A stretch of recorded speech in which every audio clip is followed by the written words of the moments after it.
दुनिया के नक्शे पर एक ऐसा समुद्री रास्ता है जहां की हर लहर सिर्फ पानी नहीं बल्कि ताकत, व्यापार और युद्ध की कहानी लेकर चलती है। Strait of Hormuz. एक ऐसा रास्ता जहां से गुजरती है दुनिया की लगभग 1/3 तेल सप्लाई। और आज यहीं पर शुरू हो चुका है एक ऐसा खेल जिसने पूरी दुनिया को साइलेंट कर दिया है। एक तरफ United States Navy. जिसे दशकों से समंदर का बादशाह कहा जाता है, और दूसरी तरफ भारत की समुद्री ताकत का नया चेहरा Insvikant. लेकिन कहानी सिर्फ 2 ताकतों की नहीं है। यह कहानी है दिमाग, धैर्य और डोमिनेंस की। कुछ दिन पहले वॉशिंगटन डीसी से एक आदेश निकलता है।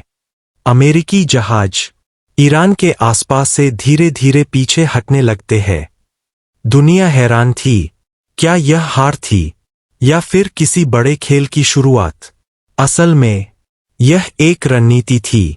अमेरिका चाहता था कि वह सीधे टकराव से हटकर हॉर्मुज के उस चोक पॉइंट पर कंट्रोल बनाए जहां से पूरी दुनिया की एनर्जी सप्लाई गुजरती है।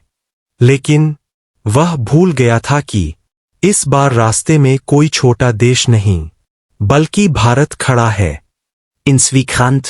एक जहाज नहीं बल्कि फ्लोटिंग फोर्ट्रेस, जहां से फाइटर जेट उड़ सकते हैं, जहां से मिसाइल सिस्टम कंट्रोल होता है और जहां से पूरा समुद्री ऑपरेशन मैनेज किया जा सकता है।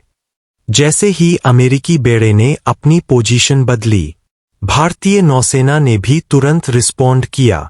लेकिन सीधा हमला नहीं बल्कि एक ऐसी चाल जो बाहर से शांत और अंदर से बेहद खतरनाक थी। भारतीय जहाजों ने अपनी पोजीशन ऐसी ली कि रास्ता टेक्निकली खुला था, लेकिन असल में हर मूवमेंट उनके कंट्रोल में था। यह था Strategic Containment. अमेरिका को लगा यह मौका है। अगर विक्रांत को आइसोलेट कर दिया जाए तो भारत पीछे हट जाएगा। और यहीं उन्होंने अपनी सबसे बड़ी गलती कर दी। अमेरिकी जहाज धीरे धीरे विक्रांत के करीब आने लगे। सिग्नल्स भेजे गए, मूवमेंट बढ़ाई गई, प्रेशर क्रिएट करने की कोशिश हुई। लेकिन जैसे ही उन्होंने विक्रांत के बफर जोन को क्रॉस करने की कोशिश की, सब कुछ बदल गया।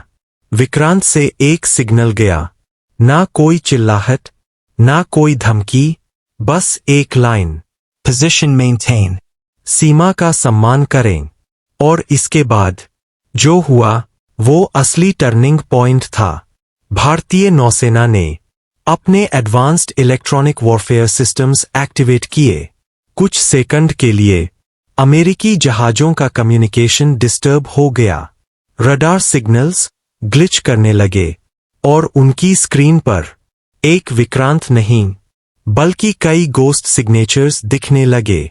अब अमेरिका कंफ्यूज था, असल टारगेट कौन सा है और हमला किस पर करें।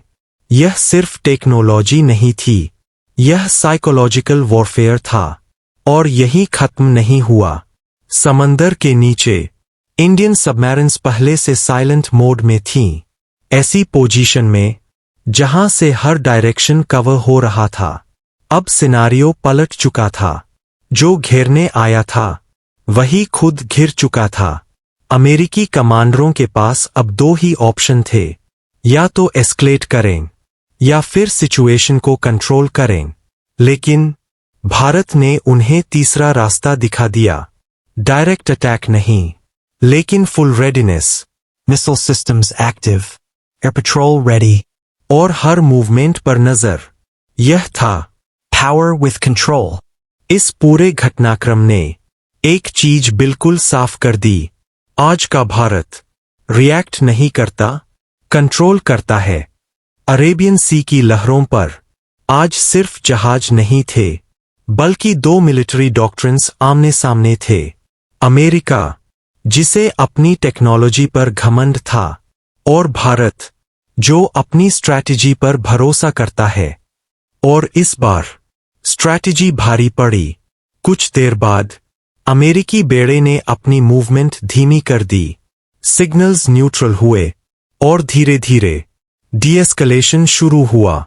कोई गोली नहीं चली, कोई मिसाइल नहीं दागी गई, लेकिन फिर भी यह एक जीत थी, एक ऐसी जीत जो सिर्फ ताकत से नहीं बल्कि दिमाग से हासिल की गई। अब सवाल ये नहीं है कि कौन ज्यादा पावरफुल है, सवाल ये है कौन ज्यादा स्मार्ट है। और आज दुनिया ने जवाब देख लिया। अगर आप भी मानते हो कि भारत अब सिर्फ फॉलो नहीं करता, लीड करता है, तो इस वीडियो को लाइक करो और कमेंट में लिखो जय हिंद।